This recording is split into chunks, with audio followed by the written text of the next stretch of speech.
সরকার ইউনূস সরকার পত্র পাঠিয়েছে ভারতবর্ষে, কি বলবেন? দেখুন, শেখ হাসিনাকে ফাঁসি ঘোষণা করেছেন একটা তাদের দেশের আদালত, সেটা বাংলাদেশ। বাংলাদেশ একটা স্বাধীন রাষ্ট্র। সেই রাষ্ট্র নিয়ে আমাদের ভারতের মাটিতে বসে সেরকম প্রতিক্রিয়া জানানোর কিছু নেই। তবুও প্রতিবেশী রাষ্ট্রের একজন নাগরিক হিসেবে কিছু কথা বলতেই হয় ঘটনা প্রসঙ্গে। এখন শেখ হাসিনা বাংলাদেশের প্রাক্তন প্রধানমন্ত্রী। তার অতীতের কর্মকাণ্ড, অতীতের কাজকর্ম অত্যন্ত খুব বাজে একটা অপরাধমূলক কাজকর্ম, যেই আদালতটা উনি নিজে হাতে তৈরি করেছিলেন কিছু মানুষকে শাস্তি দেওয়ার জন্য। সেই আদালতেতেই শেখ হাসিনাকেই শাস্তি পেতে হলো। অর্থাৎ বাংলাদেশের কিছু মানুষের অভিযোগ অনুযায়ী যে শেখ হাসিনা কিছু আওয়ামী লীগের বিরোধী যারা রাজনৈতিক দল করতেন বা যারা শেখ হাসিনার বিরুদ্ধে ছিলেন, যারা শেখ হাসিনা পন্থী ছিলেন না, এমন কিছু রাজনৈতিক কর্মী সমর্থকদেরকে তাদেরকে মিথ্যা অভিযোগে মিথ্যা মামলাতে ফাঁসিয়ে ওই আদালতেতে ফাঁসি ঘোষণা করে ফাঁসি দেওয়া হয়েছে। কাউকে কাউকে আমৃত্যু কারাবাস দেওয়া হয়েছে।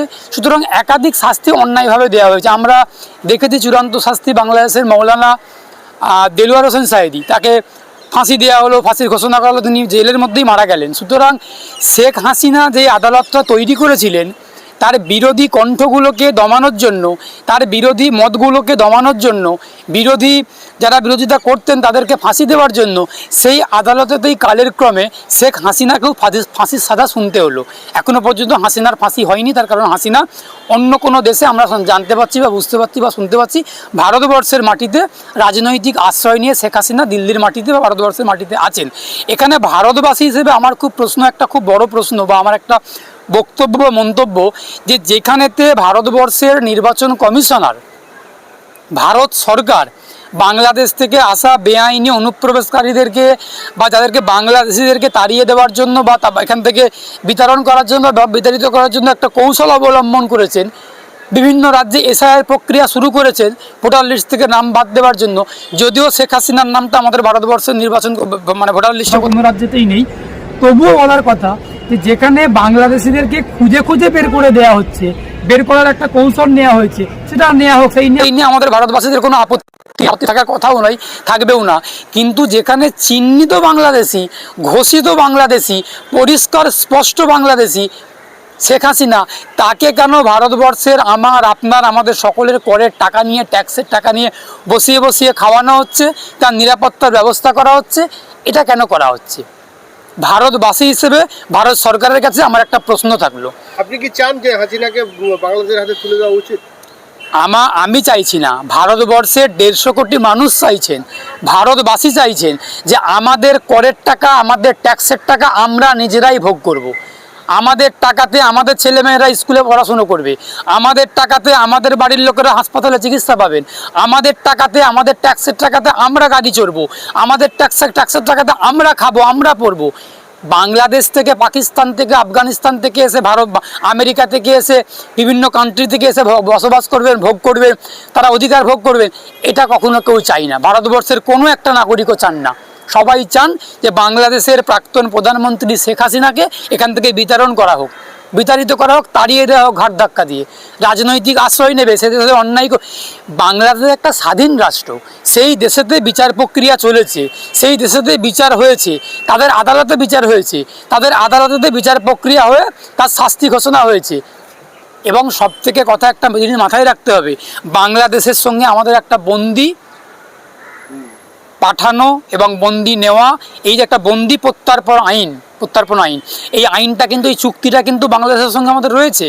বাংলাদেশ ছাড়াও আমাদের একাধিক দেশের সঙ্গে আমাদের কিন্তু বন্দি প্রত্যর্পণ আইন কিন্তু আমাদের চুক্তিতে কিন্তু সই করা আছে। আমরা যদি শেখ হাসিনাকে না পাঠাই, সেক্ষেত্রে কিন্তু বাংলাদেশেও যদি আমাদের কোনো ভারতবর্ষে কোনো আসামি, কোনো অপরাধী ভারতবর্ষে অপরাধ করে যদি বাংলাদেশে গিয়ে গা ঢাকা দিয়ে লুকিয়ে থাকেন, তাদেরকেও কিন্তু বাংলাদেশ আমাদের কিন্তু পাঠাবে না। সেটা কিন্তু আমাদের জন্য অত্যন্ত ভয়ঙ্কর ব্যাপার হবে। একটা মহিলা, একটা অপরাধীকে বাঁচাতে গিয়ে, শেখ হাসিনাকে বাঁচাতে গিয়ে আমরা ভারতবর্ষের কেন সম্মান নষ্ট করতে যাব? আমরা ভারতবর্ষের কেন আমরা ক্ষতি করতে যাব? একটা কথা খুব স্পষ্ট করে বলছি, একটা কথা বোঝার চেষ্টা করুন। আপনাদের চ্যানেলের এই বাইটটা যারা যারা দেখবেন, আমি তাদেরকে বোঝার চেষ্টা করছি, বোঝার চেষ্টা করুন। শেখ হাসিনা বাংলাদেশের প্রাক্তন প্রধানমন্ত্রী, শেখ হাসিনাকে যদি আমরা এখন আড়াল করে রাখি, ভারত সরকার গার্ড করে রাখে, নিরাপত্তা দিচ্ছেন, এটা করে কি আমাদের 150 কোটি মানুষের, ভারতবর্ষের কোনো উপকার হবে? বিন্দুমাত্র উপকার হবে না, বরং পরোক্ষে আমাদের ক্ষতি হবে। তার কারণ বাংলাদেশের সঙ্গে আমাদের একটা চুক্তি আছে। কি চুক্তি আছে? বাংলাদেশের কোনো অপরাধী আমাদের ভারতবর্ষের মাটিতে যদি গা ঢাকা দিয়ে থাকেন, তাদেরকে ফিরিয়ে দেওয়াটা আমাদের আইনের মধ্যে পড়ে। আবার যদি বাংলাদেশে আমাদের ভারতবর্ষের কোনো অপরাধী, ধরুন আমাদের পশ্চিমবঙ্গে কোনো একটা জঙ্গি সংগঠন 10 জন, 5 জন, 20 জন বা 1 জন এখানে একটা মাওবাদী নাশকতা করলো, করে একটা ঘটনা ঘটিয়ে দিল, প্রচুর মানুষকে মারধর করলো, খুন করে দিল, গুলিগালা ব্লাস্ট করালো, তারা গিয়ে মানে সীমানা পার করে বাংলাদেশের মাটিতে গিয়ে আশ্রয় নিয়ে থাকলো। আমরা কি করব? ভারত সরকার কি করবে? ভারত সরকার করবে কি, বাংলাদেশের সরকারকে আবেদন করবে যে এই মানুষগুলো আপনার মাটিতে, আপনার দেশেতে, খুলনা জেলা হোক, রাজশাহী জেলা হোক, পাবনা জেলা হোক, এই জেলাতে লুকিয়ে আছে, ওই আসামিগুলোকে ভারতবর্ষে ফেরত পাঠাও। তার কারণ ওই আসামিগুলো ভারতবর্ষের শান্তিকে, নিরাপত্তাকে লঙ্ঘন করে এখানে বিস্ফোরণ ঘটিয়ে ওখানে গিয়ে লুকিয়ে আছে। তখন কিন্তু বাংলাদেশ চুক্তি অনুযায়ী, আইন অনুযায়ী ওই আসামিগুলোকে ভারতবর্ষে ফিরিয়ে দেবেন। এটা চুক্তি, এটা আইন। কিন্তু যদি আমরা হাসিনাকে না পাঠাই বা বাংলাদেশে না পাঠিয়ে দিই, তাদের দেশের আবেদন যদি সারা আমরা না দিই, অদূর ভবিষ্যতে আগামী দিনে বাংলাদেশের সরকার যদি আমাদেরকে যদি আসামে ফিরিয়ে না দেয়, পরোক্ষে আদতে আমাদের ভারতবর্ষের 150 কোটি মানুষের, ভারতবর্ষের মাটির, ভারতবর্ষের অখণ্ডতা, ভারতবর্ষের সংবিধান, সম্প্রীতি, শান্তি কিন্তু লঙ্ঘন হবে। তার কারণ হ্যালো, তাহলে কি বাংলাদেশের সঙ্গে আমাদের যে বন্ধুত্বপূর্ণ সম্পর্ক রয়েছে, সেই হাসিনার জন্য সেই সম্পর্ক নষ্ট হতে পারে? এটাই হচ্ছে একটা সম্ভাবনা দেখা দিয়েছে যে হাসিনাকে বাঁচাতে গিয়ে, নরেন্দ্র মোদীর পরম ভালো বান্ধবী শেখ হাসিনা, তাকে বাঁচাতে গিয়ে, তাকে রক্ষা করতে গিয়ে ভারতবর্ষের 150 কোটি মানুষের স্বার্থকে জলাঞ্জলি দিচ্ছে ভারতের সরকার, বিজেপি সরকার, কেন্দ্রীয় সরকার। এই অপরিপক্ষ, অদূরদর্শী মানসিকতা নিয়ে কেন্দ্রের সরকার চলছে। কেন্দ্রের সরকারকে মাথায় রাখতে হবে 150 কোটি মানুষের স্বার্থ জড়িয়ে আছে, যেখানে সেই স্বার্থকে রক্ষা করতে গিয়ে অনেক কিছু ত্যাগ করতে হয়। একটা বান্ধবীকে, একটা রাজনৈতিক নেত্রীকে, একটা বাংলাদেশের প্রাক্তন প্রধানমন্ত্রীকে বাঁচাতে গিয়ে, রক্ষা করতে গিয়ে এই 150 কোটি মানুষের স্বার্থকে জলাঞ্জলি দিতে পারে না কখনো কেন্দ্রীয় সরকার। এটা মাথায় রাখতে হবে, মাথায় রেখে সিদ্ধান্ত নিতে হবে, দূরদর্শী মানসিকতা থেকে সিদ্ধান্ত নিতে হবে। শেখ হাসিনা একটা রাজনৈতিক নেতৃত্ব, একটা রাজনৈতিক ব্যক্তিত্ব এবং আন্তর্জাতিক নেত্রী, এটা অস্বীকার করার কোনো জায়গাই নেই। কিন্তু আমাদেরকে মাথায় রাখতে হবে, যেই দেশের নেত্রী উনি, সেই দেশের আদালতে বিচার হয়েছে, সেই দেশের আদালত তাকে ফাঁসি দিয়েছেন এবং সেই দেশের সরকার আইনি প্রক্রিয়া মেনে শেখ হাসিনাকে ফেরত চেয়েছেন। কিসের স্বার্থ এখানে আছে হাসিনাকে আটকে রাখার? নরেন্দ্র মোদীর কাছে আমার খুব বড় একটা বড় প্রশ্ন। আমি জানি না আমার এই প্রশ্ন কি পৌঁছাবে কিনা নরেন্দ্র মোদীর দরবার পর্যন্ত।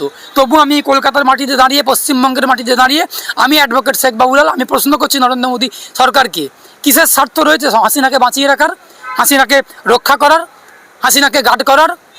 আমরা ভারতবাসী, আমাদের নিরাপত্তাকে আপনি নিশ্চিত করুন। আমরা ভারতবাসী, আমাদের নিরাপত্তাকে আপনি নিশ্চিত করুন, দেশের নিরাপত্তাকে আপনি নিশ্চিত করুন। প্রতিদিন কোথাও না কোথাও নাশকতা হচ্ছে, প্রতিদিন কোথাও না কোথাও হামলা হচ্ছে, জঙ্গিরা পাকিস্তানের মাটি পার করে ভারতবর্ষে হামলা করে দিয়ে পালিয়ে যাচ্ছেন, সাধারণ মানুষকে খুন হতে হচ্ছে, সেনারা মারা যাচ্ছেন, কোনো নিরাপত্তা নেই। এদিকে নিজের বান্ধবীকে নিয়ে অত্যন্ত গার্ড করে, নিরাপত্তা নিয়ে গোপন ডেরাতে লুকিয়ে রাখা হয়েছে, বহাল তবিয়তে রাখা হয়েছে। কার টাকাতে? কাদের টাকাতে? আমার টাকা, আপনার টাকা, আমাদের সকলের টাকা নিয়ে, আমাদের সকলের ট্যাক্সের টাকা নিয়ে। যাকগে, বেশি কিছু কথা বলছি না।